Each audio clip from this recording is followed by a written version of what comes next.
안녕하세요. 대구 부동산 스타디입니다. 12월 8일 1일 브리핑 해보도록 하겠습니다. 놀랍던 가격, 이제는 좀 익숙해졌습니다. 하지만 얼마나 더 놀랄 일들이 생길지는 모르겠어요. 얼마나 더 놀라야 하나. 세종은 15억이 6억대로 14.9억, 정확히 14.9억짜리가 한 6억 정도에 거래되는 일이 있더라고요. 대구는 15억이 9억으로 되어도 깜짝 놀라는데 말이죠. 매도 물량, 임대 물량 보시겠습니다. 자, 어제에 이어서 오늘 큰 폭으로 감소하는 목요일. 네. 확실한 감소 추세는 계속 이어지고 있습니다. 하지만 그 감소의 질이 썩 좋지는 않았더라. 전세 물량은 증가 추세 유지 중에 목요일은 감소 11,800건대. 월세 물량은 연초에 2,900건 정도 수준이던 것이 지금 7,200건. 월세 매물이 이렇게 많이 증가해 나갈지는 몰랐어요. 이건 시뮬레이션을 만들 생각도 안 했었는데 너무 많이 늘어났습니다. 전체 임대 물량은 19,000건 수준, 목요일은 감소하는 날이었죠. 거래량 29건, 좀 익숙한 숫자들입니다. 거래량이 적게 나타날 때 나오는 숫자. 11월 달 현재는 586건 거래 중이고요. 전반적으로 계속해서 직거래 비율이 높더라. 20% 이상의 높은 직거래 비율이 많이 나타났고요. 오늘 29건의 거래량 나타나면서 전반적으로 많지는 않구나, 거래량이. 근데 12월 들어서 요 근래 방송하면서는 약간 그래도 조금 나아지고는 있는 느낌. 11월보다는 조금 나아지는 느낌. 11월이 좀 거래량이 많이 안 좋아졌었어요. 만촌3정 그린코아이즈 파크 2019년식 아파트 14억 천까지 갔던 것이 9억 수준으로.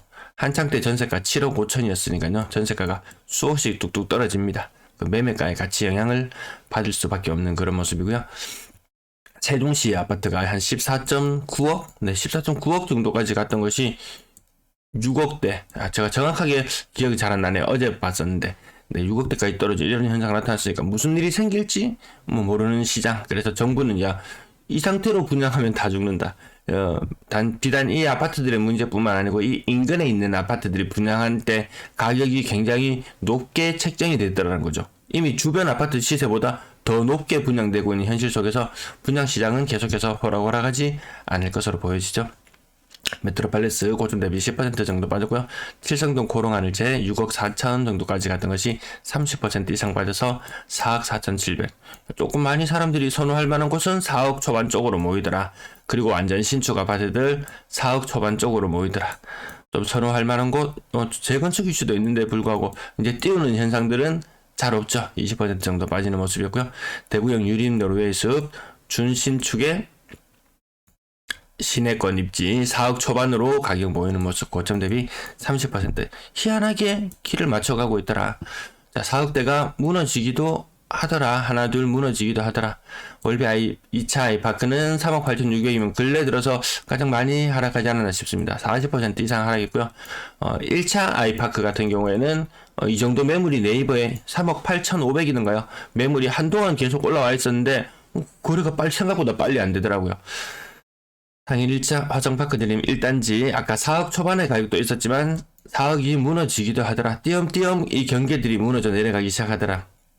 대구 월베이차 아이파크 가격 4억 9,700까지 갔었습니다. 이 싫었고, 네.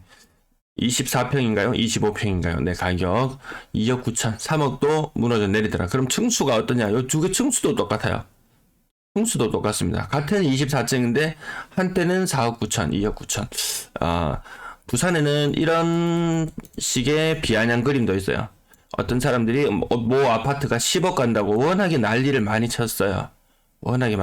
그러니까 지금 가격은 떨어지고 있잖아요. 그러니까 사람들이 이렇게 이야기를 합니다. 10억 갔네. 근데 한 채가 아니고 두 채에 10억 갔네. 이게 막 7억 8억씩 호가하던 아파트, 아니 7억 8억씩 거래되던 아파트가 5억대로 내려앉으면서 5억대도 살짝 무너지기도 하더라고요. 10억에 두 채 사는 거 너희 말이 맞았다. 이런 식으로 이야기할 정도로 상승을 이야기하는 사람들과 하락을 이야기하는 사람들 많이 치고받고가 좀 많이 심합니다. 네, 대구 부동산 커뮤니티는 치고받고가 사라지면서 사람들의 관심이 더 많이 떠나버렸더라. 하락을 이야기해서 떠났는가 아니면 치고받고 할 사람이 없어서 떠나버렸는지 모르겠지만 아무튼 좀 분위기가 좀 썰렁합니다. 네, 가격 싼 아파트들도 지금 거의 30%씩 떨어지는 경우 같이 나타나고 있어요. 이거 아니다. 조금 올랐기 때문에 조금 떨어진다. 아니다. 비율상으로는 같은 흐름을 보여주고 있고요. 갑자기 가격대가 2억 밑으로 뚝 떨어져 버렸죠. 오늘 고가격대 아파트 혹은 중위 가격대 아파트 거래도 좀 시름시름해지는 듯한 모습. 근데 거의 웬만하면 거의 25%, 30%는 나타나더라. 이거 지산동 목련 아파트 같은 경우에는 40% 고점 대비 떨어져도 별로 주목도 받지 못할 거예요. 워낙에 같이 떨어지는 것들이 많기 때문에 20%, 30% 가격 하단대의 물건들도 근래 들어서 부쩍 하락률이 높아지는구나.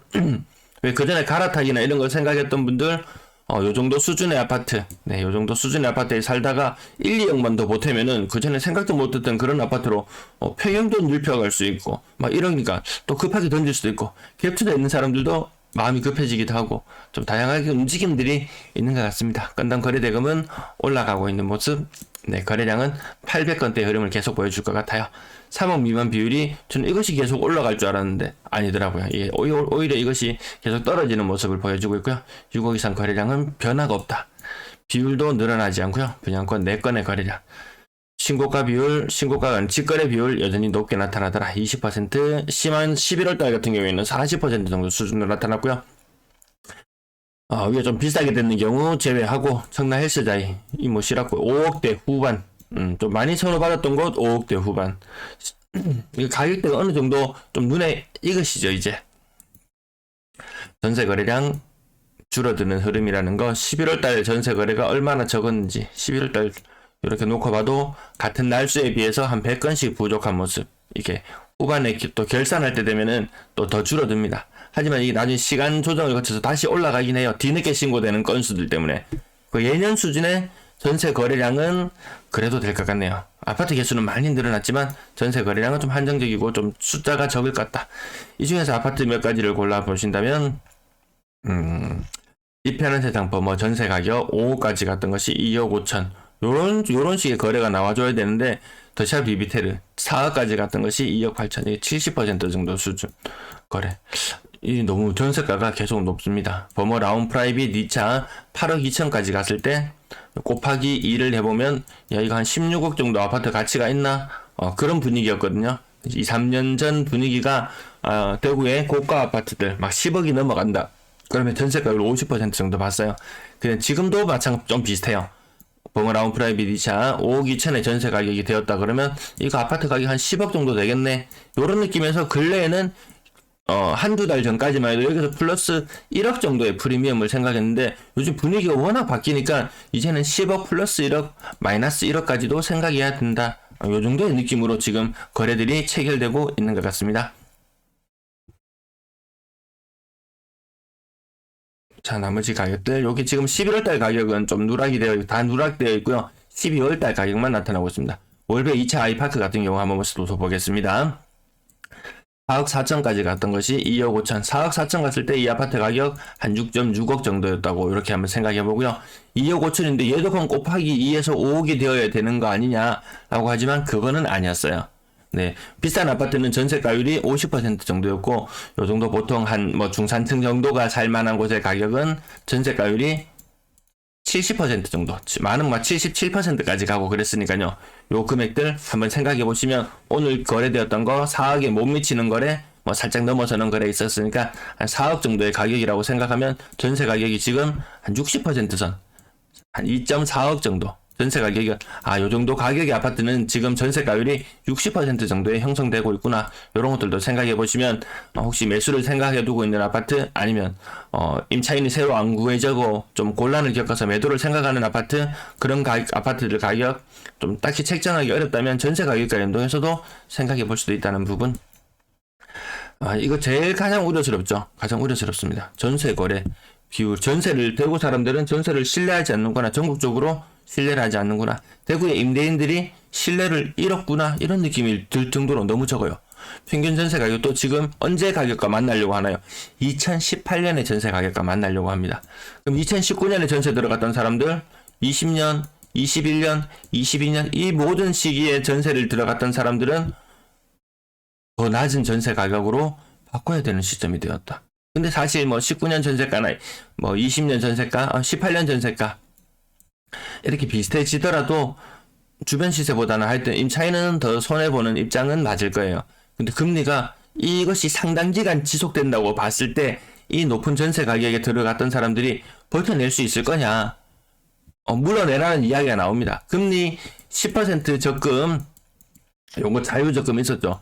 뭐 매달 100만원씩 입금해도 되는 상황이고, 아니면 한 방에 막 1억씩 넣는 사람도 있었을 거예요. 그럼 이거 10% 주거든요. 예금하고 똑같은 효과가 나타나는 적금들이 일부 있었어요. 그러니까 은행이 뭐라 그럽니까? 이거 좀 물려줘. 이거 좀 물려줘. 이런 이야기가 나왔어요.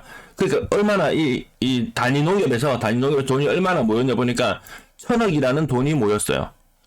1,000억이라는 돈이 순식간에 모여버렸습니다. 그러니까 이걸 1년에 10% 이자를 지급해야 된다고 생각해 보면은 1년에 100억이에요. 단위 농협에서 이자 비용으로만 100억을 지출을 해야 되는 그런 상황으로 갑니다. 은행이 힘들다고 야 이거 좀 취소해주면 안 되겠냐고 이야기합니다. 전세 들어가서 사는 사람들도 별반 다르지 않습니다. 막상 살다 보니까 야 이거 감당이 안 되네. 야 좀 물려주면 안 되겠냐. 아니면 갑자기 무슨 사정이 생겨서 나가야 되겠다. 집에 벌레가 많아서 못 살겠다. 뭐 온갖 이유를 들이댈 것이고, 임대인들은 야 그거 하자가 있어가지고 안 되겠다. 하자가 있어서 안 되겠다. 하자 관련된 이야기 좀 있었습니다. 하자 관련된 분쟁들도 많아질 것이고, 왜 이렇게 속 시끄러운 일들이 많은지 모르겠습니다. 거래량 3억 미만 비중이 올라가는 요 차트 하나만 봐도 전세 가격이 올라가고 내려갈 때의 흐름들만 봐도 금리와 밀접한 관계가 있다는 건 느껴지실 거예요. 집값과 금리는 밀접한 관계가 있더라. 직접적으로 느껴지진 않지만 집값과 전세값의 관계를 생각해 보면 금리와 전세값의 관계를 생각해 본다면 무시 못할 관계구나. 왜 전세 가격이 매매 가격에 영향을 또 미친다고 하니까요. 4억 이상 비중은 이제는 10%가 무너져 내린 듯 하고요. 월세 거래량 예년보다 많은 모습, 월세 가격도 예전보다 높은 수준, 보증금은 조금 낮지만 임대 거래량이 이 6, 7, 8월 달에 이 뒤늦게 신고되는 거래 건수가 나오면서 쭉 이렇게 거래량이 올라가 줄 줄 알았더니 그렇게 뒤늦게 신고되는 거래 건수들이 많이 늘어나지는 않더라고요.